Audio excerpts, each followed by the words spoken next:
Awesome. How's everybody feeling today? Yeah. Great.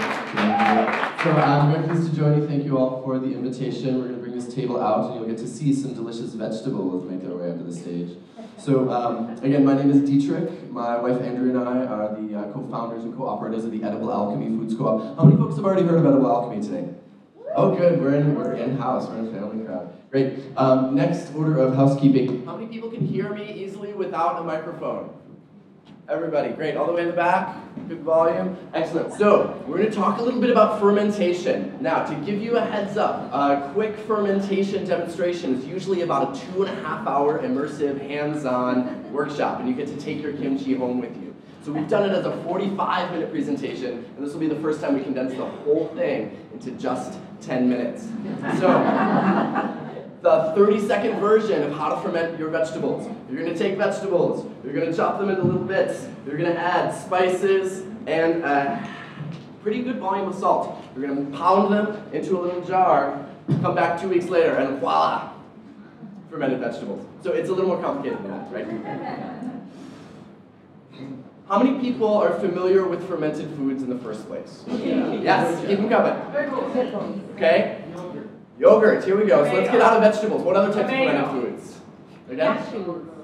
Yeah, you can, cashews, that's delightful. Kefir. Okay, one of the things that we don't think of often is that fermented foods are so instrumental in the human diet that they show up in places we don't expect them. You can think of your wine and beer as fermented foods. You can think of your bread as fermented foods. It's a yeast that derives, right? Things across the world, one of the things that you learn as you engage in more and more cultures is that in order to preserve and eat healthy foods, every single culture, no matter where you are, has found some way to ferment the foods that grow in their area. And so that includes citrus rinds, salt pickles. This includes every type of alcohol, and mead and honey are one of the first fermentations that humans ever discovered, even in a foraging stage.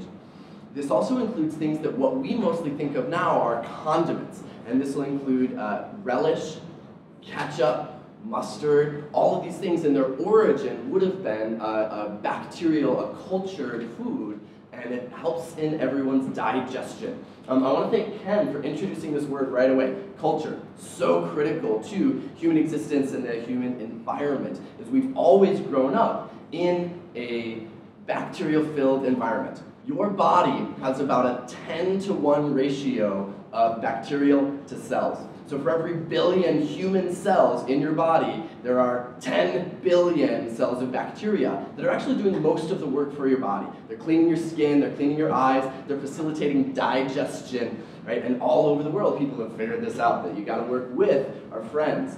And so you start to think of bacterial cultures as friendly in your life. To get started, really all you have to do is start to chop. I'm gonna get a handful of veggies that are a little bit older at this point. It's really easy to just use up. This is a daikon radish, and as you can see, it's a little sad, it's a little soft. So it's pretty easy. I'm just going to do a really quick chop. I'm going to go through about half of this, make a handful of discs. I'm going to send these into this jar. This jar is where I'm going to host my fermentation for today. I got a carrot, and I'm not skinning anything. This is pretty important. Please don't skin your vegetables. I don't know why somebody thought that this would look better, but it's become a common practice in our culture to skin your potatoes, to skin your carrots, to skin your beets. A lot of the nutrient density of your vegetables is just below the surface of the skin. The way that plants work is a lot of the vessels that transport sugars and nutrients to the plant are just below the surface of the skin. So across the board, you want to keep as much of the skin as possible, except for perhaps something like a squash that has a little bit of a less digestible skin. Right? So even here on this beet, it's got this lovely dark brown, maybe there's a little bit of dirt on that, that's delightful.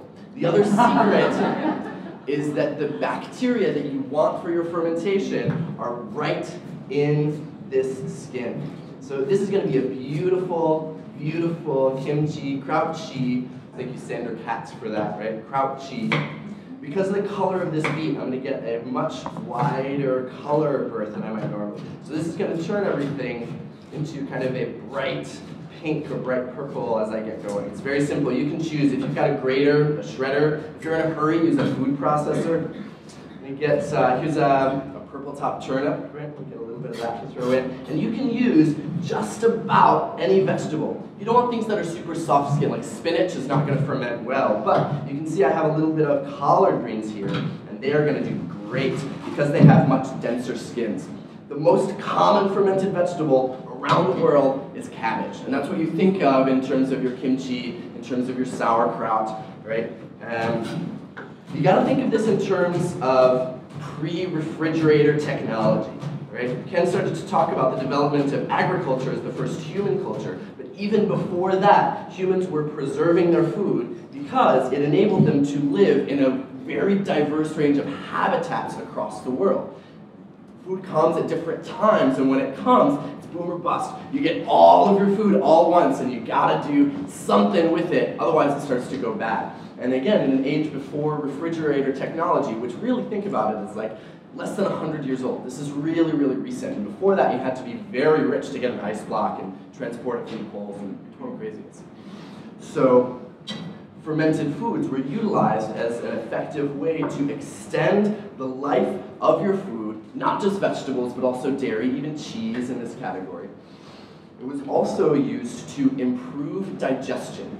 The addition of cultures to your diet of cultured foods, of fermented vegetables, dairies, breads, grains across the board is a type of pre-digestion. So too, as humans explored more diverse environments to live in, they were able to eat a wider range of foods because foods that were previously very difficult or challenging to digest had a little bit of additional help. Again, our bacteria are our friends, and so when you eat that, it not only helps you to unlock additional nutrient density, vitamin and mineral content, enzymes for assisting digestion, but literally breaks down some of the cellulose and some of the nutrients in the vegetables already to enable you to eat more effectively. You get better absorption of everything that you're eating.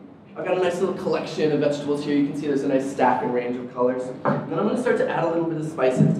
Now we do this free form. Again, I started to talk about, Sander Katz says, kraut chi. And the reason for this is he wants to kind of reduce the distinction between cultural iterations of it. Yeah, there's an Eastern European version of fermented vegetables, and yeah, there's a Southeast Asian version of fermented vegetables, but the principles are basically the same. So I invite you to freestyle. Here, I've got a little bit of dill seed, kind of more on my European side. I've got a little bit of red chili, kind of more on my Asian styles, and I like things spicy, so I'm going to go nuts here. I'm going to add some mustard seed. The mustard you can do whole or cracked, you can do powdered, you can add ginger and garlic, and all of these things, the dill, the pepper, the mustard, the garlic, and ginger, are also preservatives, right? If you think about the culinary traditions in especially, yes, Southeast Asia, subcontinental Asia, they've got a lot of that spicy flavor, and a lot of those things, in addition to being really excellent detoxifiers for your system, help the food to last longer by preserving it. So, your next ingredient is salt. We've got a nice thick, coarse-grained salt here. And when I say a lot, I mean a lot. I mean, I'm not kidding. You want a lot of salt. It's very hard to over-salt your fermented vegetables. And then from there, it's quite simple. You're going to beat the loving Jesus out of your vegetables. But eventually, if I get really enthusiastic, I'm going to sit here and pound on it. What I really want to do at this point is extract all of the juices. And if I had more time, I could even just pour salt over this. Doing this well, all of the fluids that you need for your fermentation are going to come right out of your vegetables.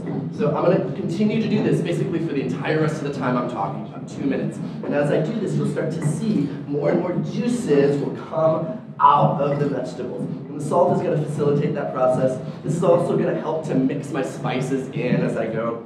And as I continue to pack the vegetables in, you can also start to add more vegetables on. And so you can add a layer of vegetables, add a layer of spices and salt, pound it down, add a layer of vegetables, add a layer of spices and salt. The key here is you're going to want to create an anaerobic environment for your bacteria to live in. And there is a cascade of bacteria that are already native on your vegetables. Vegetables come from dirt. It comes with bacteria. They're good for you. It's delicious. So first, you're going to experience a leuconostic bacteria, and that will set the stage for preventing any invasive bacteria like strep. We don't want that. It's also going to create the environment for the next round of bacteria. And so too, bacteria as a culture is a community. there's about 200 different varieties of bacteria that have been identified in kind of your run-of-the-mill basic kimchi. And they all facilitate the existence of one another. A really fun difference you'll find between trying to replicate the culture of like store-bought yogurt versus an old-school yogurt is that like a Bulgarian or a Greek yogurt really has that community of culture. It's got a lot, maybe 1,000 different cultures. And a store-bought yogurt has, what, 5, maybe 12, and they've all been isolated in the laboratory. And so they don't have the diverse support that community can offer. So as I go, you can start to see as I press into this, a little bit of the juices are going to come up and over. The key here, and this is basically my ending note, is you want to make sure that all of your vegetables are completely submerged in the brine. So if I had more time, I would keep pounding this, I'd keep giving you lovely little tidbits about the details of vegetables and cultures. Once you're able to get all of the vegetables submerged in the brine, again, this is to create an anaerobic environment so that the vegetables are protected, you get the good bacteria that are your friends and prevent the access of bad bacteria. So you're going to put something over the top of it. I like to use a little cabbage leaf because this is nice and simple. Depending on the size of the fermentation I'm doing, I might use even a plate or a glass jar. And I'm going to use this to cover the top of it and compress the rest of the vegetables. And you can see as I'm squeezing this, there's this beautiful beet juice kind of oozing right out of the bottom. Right? Very simply, you want to put a weight of some kind over the top of it. So here, in a very, very quick fix, I'm going to use a plastic bag and some water. I'm going to spill a little water on the stage as I go. And this will, again, just help to make sure that no organic matter is going to sit above the level of the salted brine that you've created. So this is an imperfect variation, right? But it's a nice temporary one that'll get me where I'm going quickly. You can use a plate, you can use a glass jar, any type of weight that'll help you submerge all of the vegetables. And then you set the stage for probably about a 2-week period is ideal for your freshest kimchi. And then depending on the density of flavors that you like, you can let it grow. Do you need to bury it in the ground? What's that? Like the Korean? No. If you want to save it for next year, then absolutely you can bury it in your backyard. You can ferment whole heads of cabbages in there, right? And so, this is your 10-minute version. If you have questions, there's always burning questions. Please come and see me. I'm right over here. You can see my sign against the window, Edible Alchemy. Thanks, everybody.